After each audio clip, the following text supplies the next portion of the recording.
Welcome to Bedtime Story Creepypasta. I looked at the sign over the register and scoffed loudly. It hung above the bowl of fortune cookies like a silent guardian. And it had never made any sense to me. Customers are cautioned to take only one fortune cookie. Taking more than one cookie may be hazardous to the customer's health and sanity management. I had been coming to Yinshi Guys for the last 10 years, and that sign had always sort of made me roll my eyes. The food made this place well worth the 5-minute walk from the house, and I had never gotten sick here as I had at some other Chinese food establishments. The food was great, the prices were fair, and the customer service was second to none.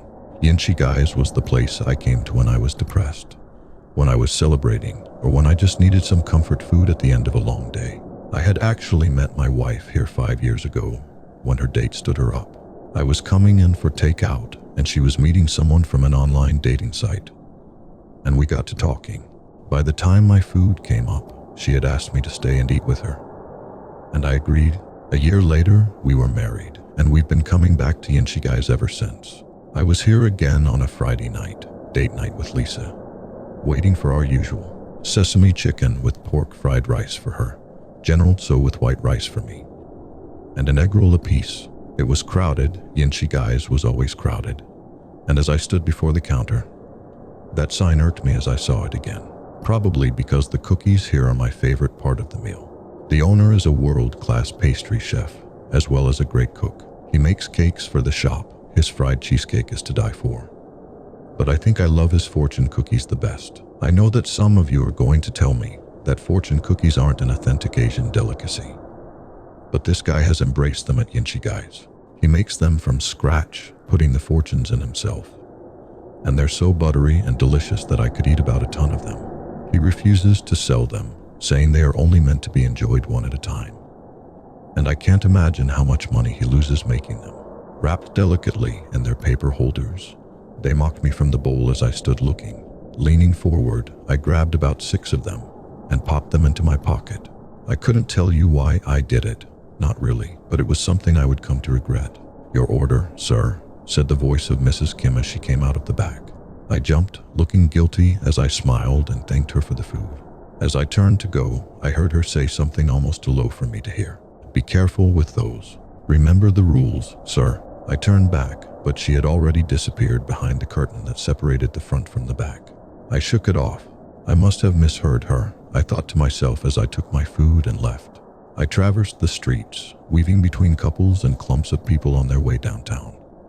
As I made my way home, as I walked, I felt the cookies shuffling around in my pocket and decided to have one. I reached in and pulled out the hand-wrapped paper cover, looking at the little message scrawled on the outside. Good fortune had been written on the outside, and as I opened the wrapper, I picked the fortune out and ate the delicious cookie in a single bite. It was still soft, still warm, and the cookie tasted fresh from the oven. They always seemed to taste like that, and I assumed that he made them fresh every day. I looked down at the little paper and thought, for a moment, that it might be handwritten too. Did the owner handwrite his fortunes or something? That level of detail really made these that much more special. I smiled as I read the fortune. Even if it was handwritten, it was still kind of generic for a fortune cookie. Tumultuous times are right around the corner. Aren't they always? I said to myself, putting my key into the lock of my door and stepping inside. 10 minutes later, I had the wine chilling in the sink. The food transferred to plates, and had found the perfect movie on Netflix for us to cuddle up and watch together. I had it all arranged and ready for her, and as I switched over to regular TV, the movie primed and ready to play. I looked at my watch and tisked. It was already 8:30. She should have been here by now. She had been working later and later these days, and I was beginning to become worried. I reached into my pocket and pulled out another of the delicious cookies. I stopped before unwrapping this one, reading the handwritten message on the outside before unwrapping it. "One per visit, do not forget the rules." I felt my brows furrow a little. That was weird. What an odd thing to write on the wrapping of a cookie. I shrugged and pulled it out of the wrapper, pulling the fortune out as I ate the cookie. This one was good, but not as good as they usually were. It was buttery, but a little dry. It tasted like a leftover from yesterday's batch, and a sports center came on. I looked at the scrap of paper and sighed and blew air out in a little chuckle. A loved one is thinking of you. Another classic. My phone rang about that time, and I picked it up. Looking at the picture displayed on the home screen, Lisa's smiling face decorated the screen, and I smiled to myself as I picked it up. "Hey, honey, you almost here? I've got everything ready for date night." Her breathing on the other end was heavy, and it took her a minute to compose herself. "Babe, I need to tell you something, and I need you not to interrupt me, okay?" That made me nervous. She sounded like she was panicking, and I didn't like the thought of her driving while she was in that state. I could hear the sound of her engine in the background, and it sounded like she was driving very fast. I looked at the clock and realized it was later than I thought. Traffic could be nuts this time of night, and I wished she would pull over.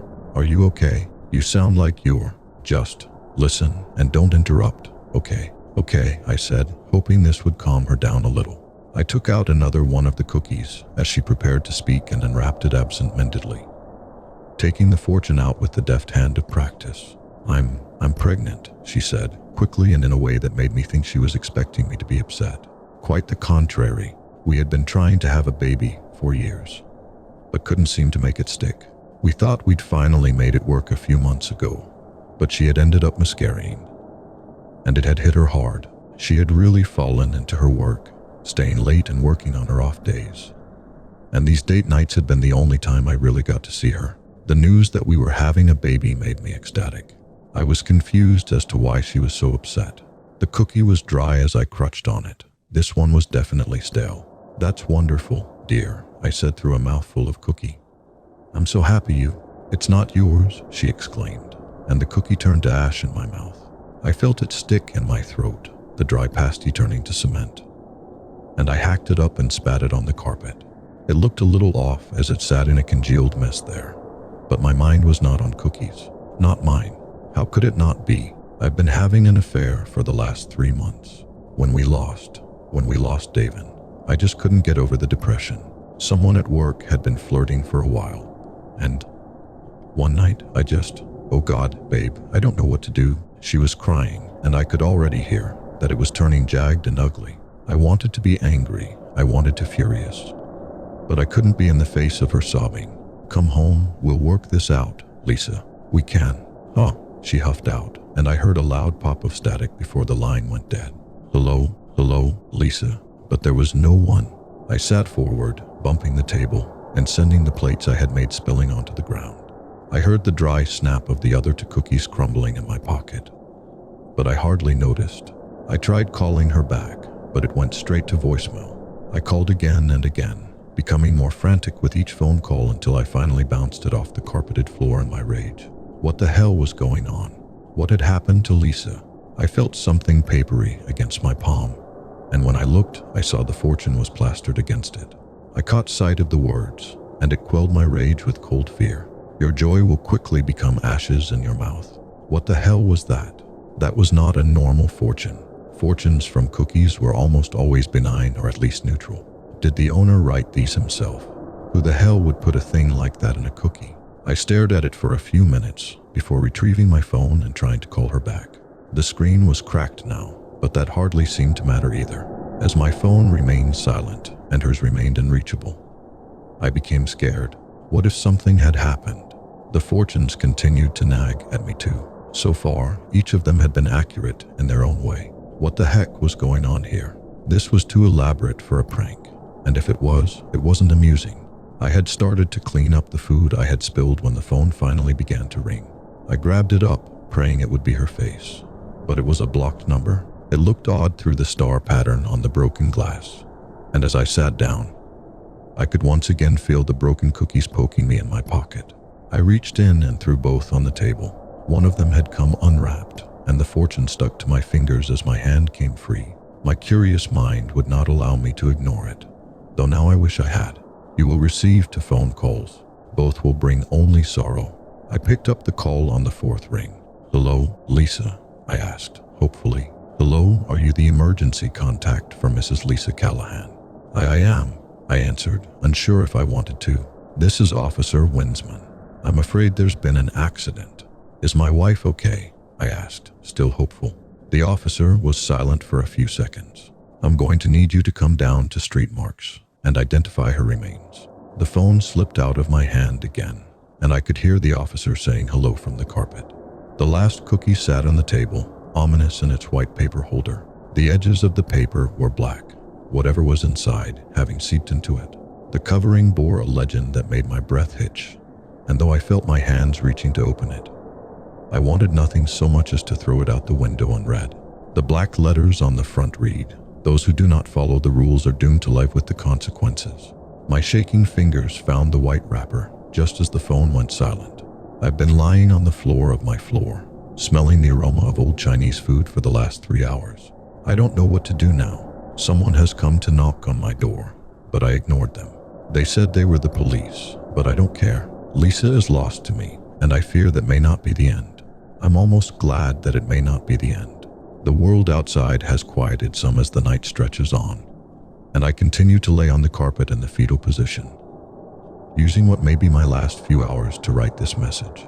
The black stuff that poured out of that wrapper, bits of moldy cookie floating amongst it, was nothing next to the message that oozed on the surface. Your end will not be so quick as hers. So if you should see a sign that tells you only to take one cookie, remember that rules are there for a reason, and those who do not obey them may be forced to live with the consequences. If you like this video, please do comment, like, and subscribe for more. Thanks for hearing. See you in the next one.